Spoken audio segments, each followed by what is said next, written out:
Don't be afraid of the dark. Just relax and let the darkness fall over you.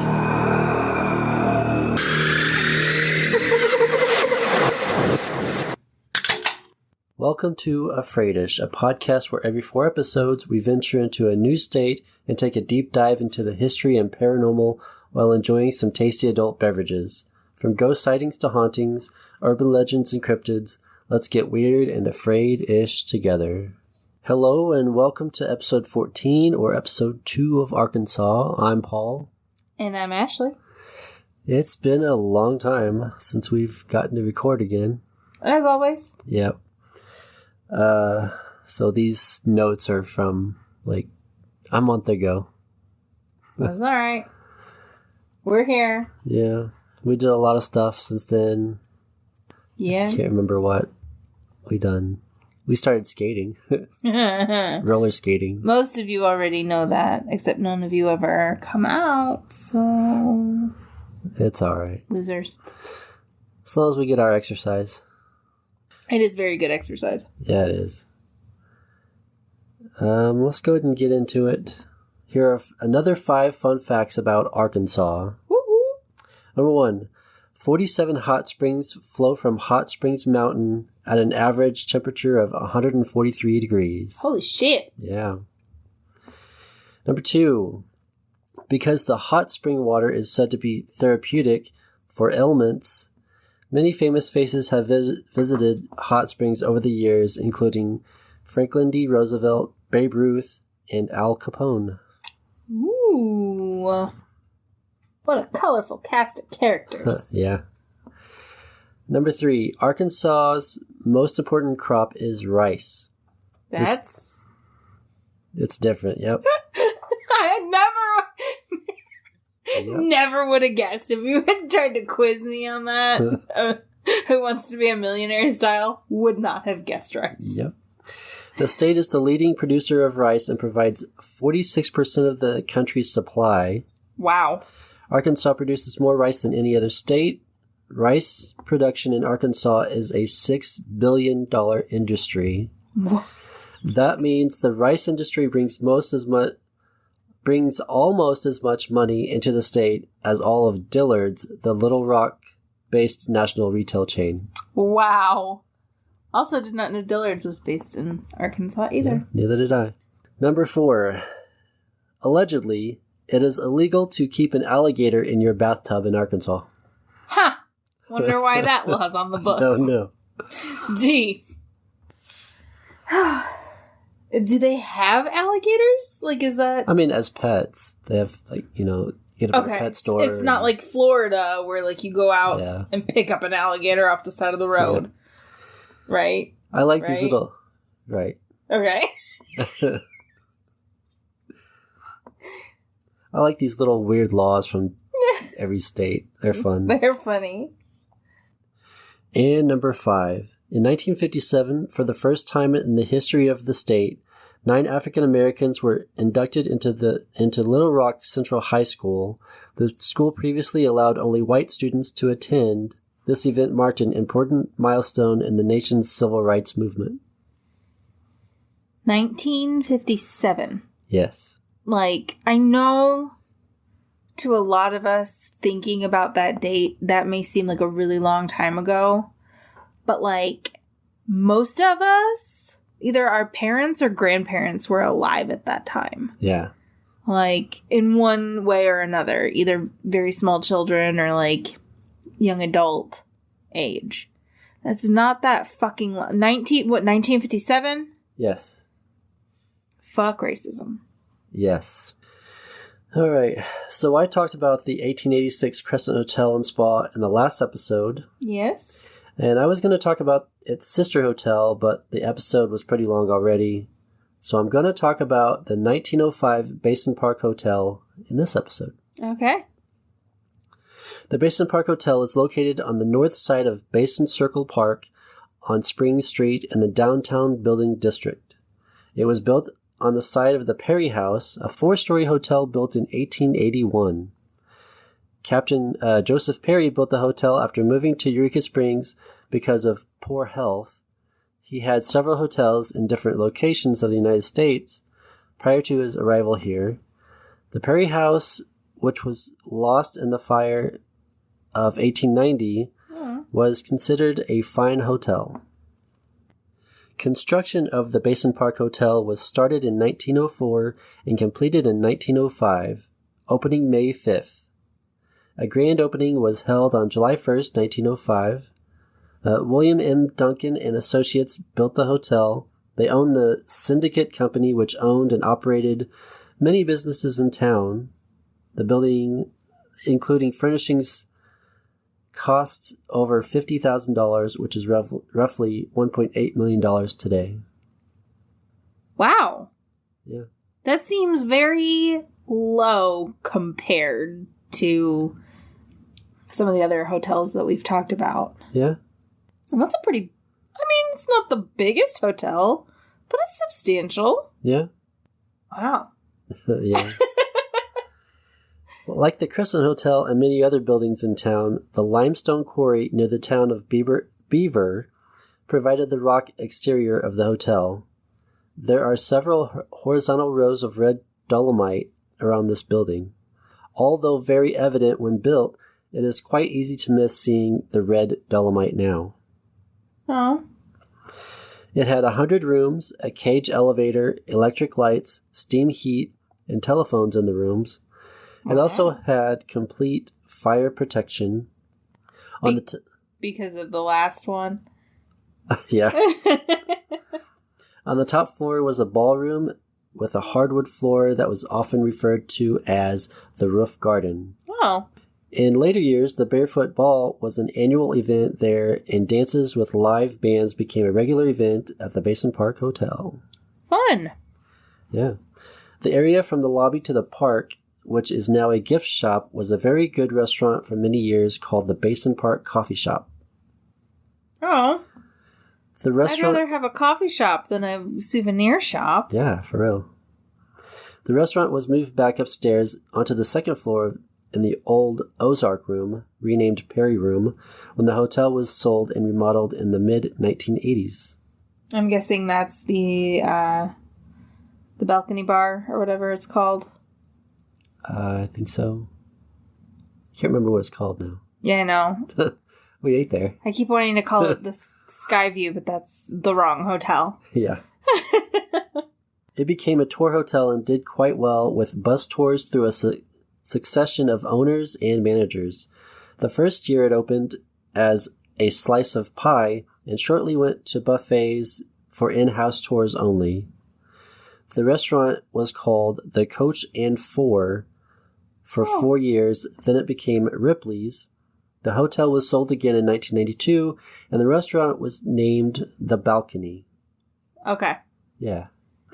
The Basin Park Hotel is truly unique because it is built into the side of the mountain. Yeah. In 1944, the hotel was purchased by Roy Parkhill for his nephew Joe Parkhill. Joe did not spare anything to improve the hotel. Various entertainments were added, including horseback riding, fishing, dancing, as well as hayrides. Where? In the ballroom? Oh, I guess up and down the streets. Okay. I mean, it is Main Street. I know. No, I know. Like, obviously, you can shuttle off to different activities. I'm just picturing, like, that hotel is so... well, it's not tiny, but I was just like, what? Let's go through a hayride in the hotel. Does everybody fit in the cage elevator? A hay maze a la Dwight Schrute. The ballroom. Okay. Anyways.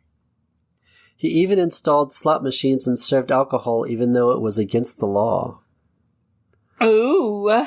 As a result of this, rumors spread that his customers were mobsters. You know?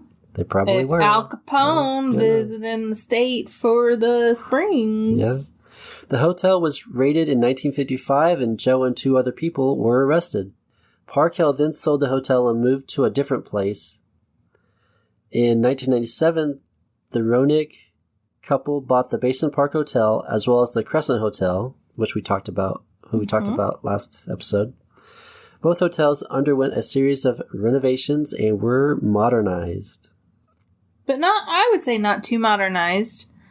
Like, they didn't remove the character. I mean, when we visited this year in January, they were under another remodel. Well, I think they were just doing annual maintenance. No, they were remodeling. They even showed pictures of the newly remodeled rooms.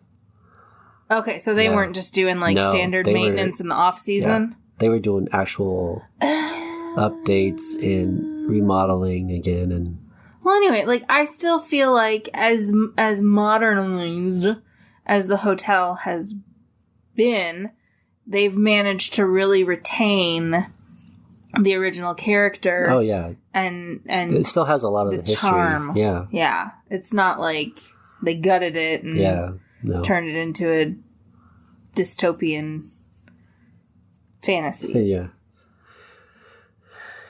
Now for the hauntings. Yay! The former owner's wife might be the woman spotted walking inside the building and along the hotel grounds. Described as having pale blonde hair and dark blue eyes, she never seems to bother anyone but clearly isn't happy. Witnesses rarely describe the woman as smiling, and many find her presence deeply unsettling. Her appearance is in sharp contrast to the little girl also spotted on the grounds. Usually described as a girl between the ages of 5 and 8, she wears a bright and cheerful yellow dress and always wears her hair pulled back in 2 pigtails. Aww. Though not everyone believes that orbs indicate the presence of ghosts, the Basin Park Hotel is home to plenty of strange and unusual orbs. Guests sometimes report seeing what looks like tiny and bright lights following them around, and others spot larger and smaller orbs both inside and outside of the hotel. Photographs were taken at the hotel show multiple orbs as well. Many different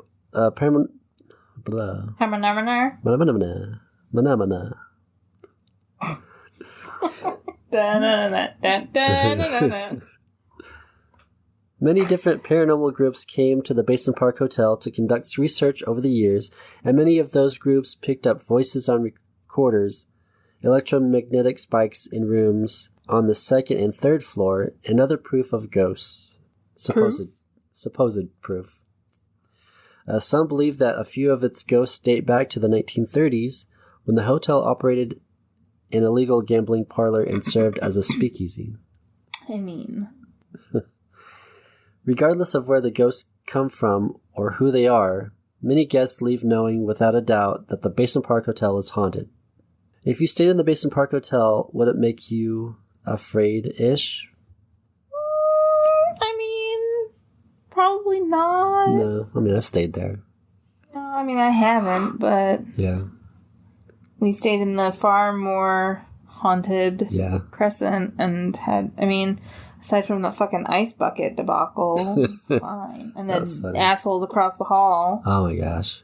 If anybody hasn't listened to that episode yet, go back to episode 13. You gotta listen to that story. Fucked up. I'm sorry that was short. It's just, not a lot of history to it. Yeah, I was like, what? Where's the history? Yeah, I know.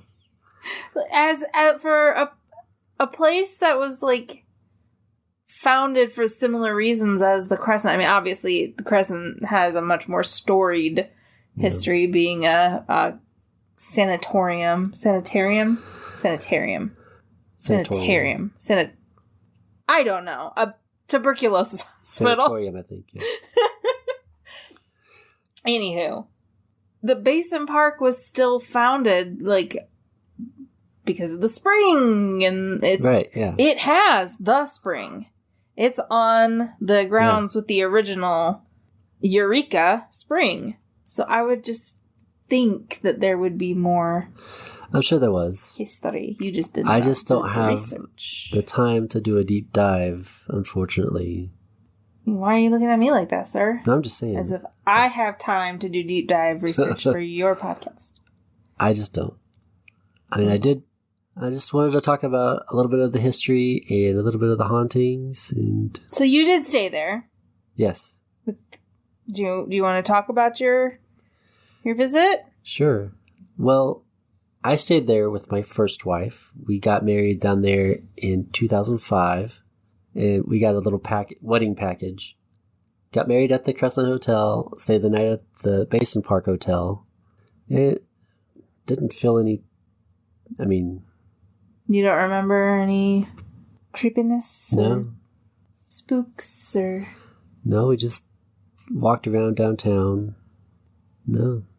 I have to say, few places have given me the sheer number of good vibes as Eureka Springs gives me. Like, just walking through that town is just the most pleasant experience ever. Like, I don't know. I mean, it was the off season and not as many people. No, I'm not talking about... I'm talking about just, like, the overall energy of that area. Now, I've been places that have some really thick, sticky energy. I would say that the Crescent Hotel, it definitely has some thicker pockets of energy, maybe, if we can get into a little bit more of a woo-woo vernacular here.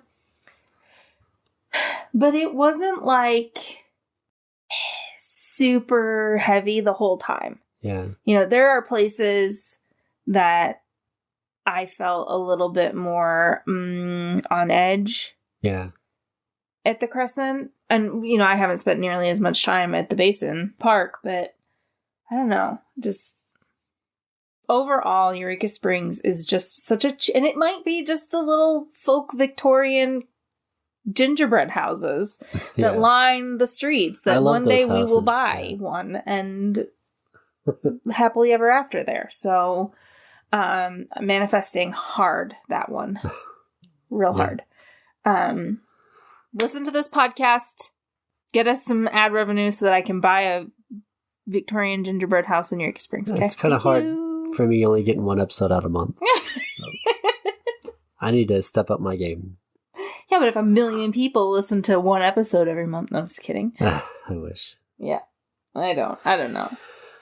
Well, I have another story. Oh, you do? Okay, so that's not the end of the podcast. No. Oh, because you're like, I'm sorry, that one was so short. Well, Jesus. Well, now let's talk about the Hornibrook Mansion, or Empress of Little Rock. Let's talk about it. Hornibrook is the guy's last name. Uh-huh, sure. In 1867, James H. Hornibrook and his wife, Margaret Macaulay Hornibrook, moved from Toronto, Canada to Little Rock, Pulaski County after the Civil War. Upon his arrival in Little Rock, Hornibrook entered a partnership with Miles Q. Townsend in a liquor sales and saloon business that flourished for 22 years. After Hornibrook's financial success, he wished to build a home for his family that was worthy of his accomplishments. The lavish home took approximately 7 years to construct. Yeah. Yikes. It was completed in 1888 at a reported cost of $20,000, which is about $597,000 today. Which isn't bad, I mean, first of all, it was most likely a mansion. Yeah. Yeah. Victorian era. Yeah. Very artisanal. Lots of craftsmanship, lots of beautiful stuff. Yeah.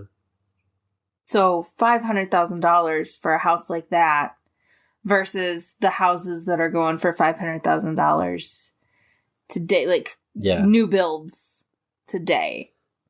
Yeah. Like the McMansions and although now things are getting better. The new construction and like the designer homes are a lot more intentionally designed.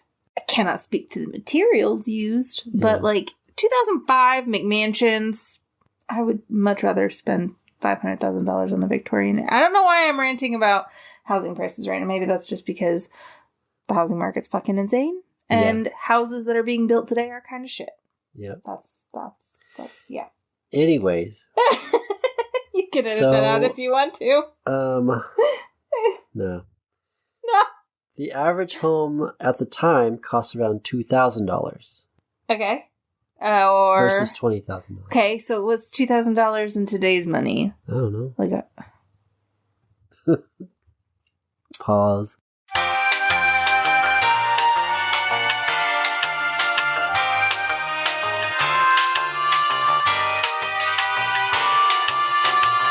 So, inflation, $2,000 in 1880s is roughly equivalent to $56,373 in today's money. So that was the average. That's like a quarter of what the average house is worth right now. Yeah. When most houses are going for $200,000. Yeah.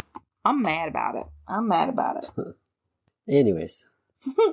Designed by architects Max Orlop and Caspar Kusner, the home remains Arkansas's best example of Queen Anne-style Victorian era architecture. One newspaper reported that all the work on the home was to be done by Arkansans and out of Arkansas materials. Some of the home's most notable features include parquet floors, a wraparound porch, small paned windows, and an interior stained glass skylight. The home was in an irregular floor plan, and the main part of the 7,200 square foot building. Sorry. Yeah. Oh my god, it hurts. The home was an irregular floor plan, and the main part of the 7,200 square foot building stands at 2.5 stories with a 3.5 story tower. Yeah. Is there a picture? I will have pictures on social media. Is the tower square? I don't know. I've heard. It's been like a month since I've seen it. If it's a square tower, I will cry. I will cry tears of sadness. Because we could go see it. I don't know. Can we buy it? No. The Hornibrook family did not get to enjoy the mansion for long.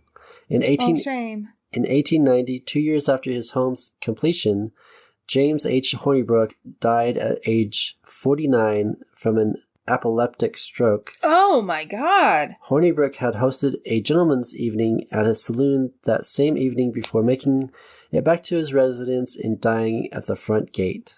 Fuck! I know. Margaret Hornibrook remained in the home until her death in 1893. Following the deaths of Mr. and Mrs. Hornibrook, the mansion became the home of the Arkansas Women's College, the first of its kind in the state. Wow. Asbury Fowler, an insurance agent and federal marshal, purchased it at the turn of the century. During the 1940s, the Hornibrook home served as a rooming house for women. The Great Depression would shutter the grand home. In the 1970s, it was purchased by Claire Freeman and converted into a nursing home. It was added to the National Register of Historic Places on July 30th, 1974. In 1993, Sharon Welch Blair and Robert Blair acquired the Hornibrook home after extensive preservation and restoration efforts, which consisted of the removal of several added features, including walls, bathrooms, and an elevator. The house was returned to the original floor plan. Once the renovations were completed, the Blair family opened the Empress of Little Rock bed and breakfast in the home. Aww. And so is it a bed and breakfast currently? Uh-huh. I think so. Yep. It's called the Empress of Little Rock. Okay. And now for the hauntings. Okay. The iconic bed and breakfast has seen many guests in the 130 years it has stood, but many have never left.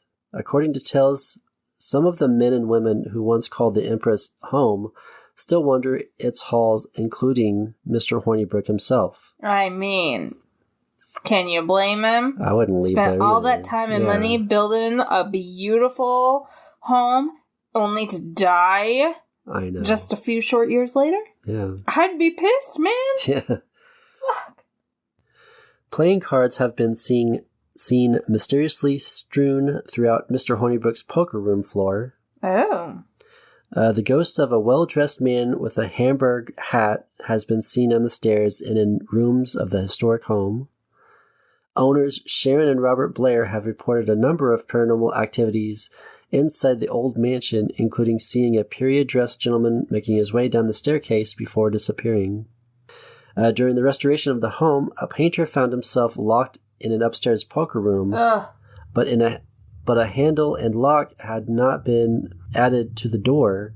After retrieving a screwdriver to let himself out, he found the door was wide open. So it had no handle, but it was locked shut. You couldn't open it. It's crazy. Stuck shut. The hotel is thought to be haunted by a ghost of the late U.S. District Judge Isaac Parker. He was notorious for the sentencing of 160 people to hanging executions. Ugh. I hate that. Others have reported seeing an African-American maid making her way through the mansion and is seen in the maid's closet. Oh. A lady in pink has been seen in the hall to the guest rooms, and an old sea captain has been seen inside the guest rooms. Phantom footsteps and disembodied voices are commonly heard too. Okay. If you stayed at the Empress of Little Rock, would it make you afraid-ish? I don't know. I would have to, I'd have to go to know if I'd be afraid-ish. Yeah, it would be fun to go visit there. Yeah. How far away is Little Rock from here? I don't know. It's further than Eureka. I mean, it is the capital, so it's toward the middle of Arkansas. Okay. Pretty sure. I don't know. I am directionally challenged, and I don't know geography very well. I know geography. Giraffagi.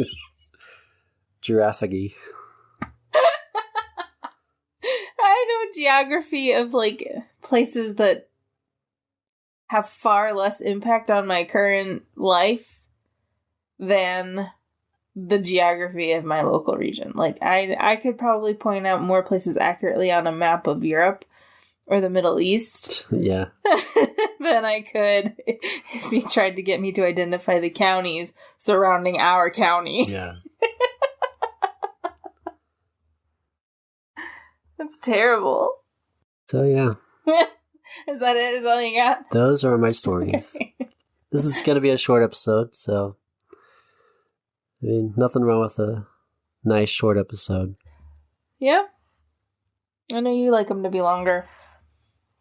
That's fine. I have not been able to get my mind... So I have, really severe ADHD. Yeah. And I have not been able to get my mind to care enough about researching stories. No matter how bad I'm I need to research stories for Paul's podcast.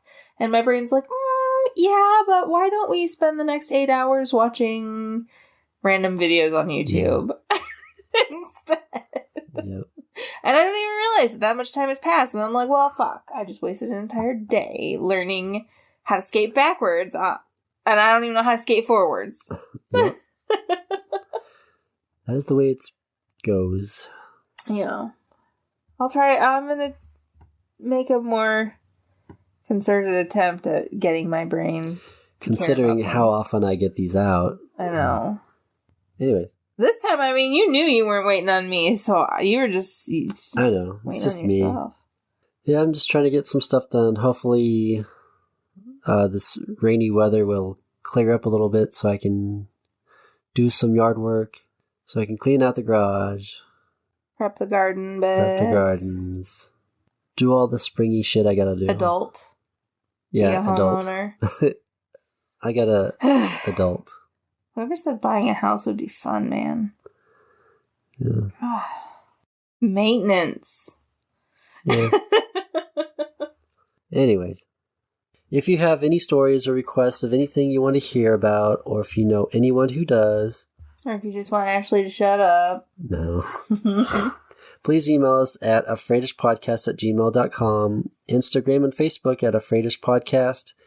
Visit the website at afraid-ishpodcast.com, which I need to update because it's kind of blah. It's kind of bland. Yeah. All the links will be in the show notes. Also, rate and review on Apple Podcasts and rate on Spotify. And obviously, I'll have pictures and everything on social media. And as always, don't be afraid of the dark. Be afraid-ish of what's in it.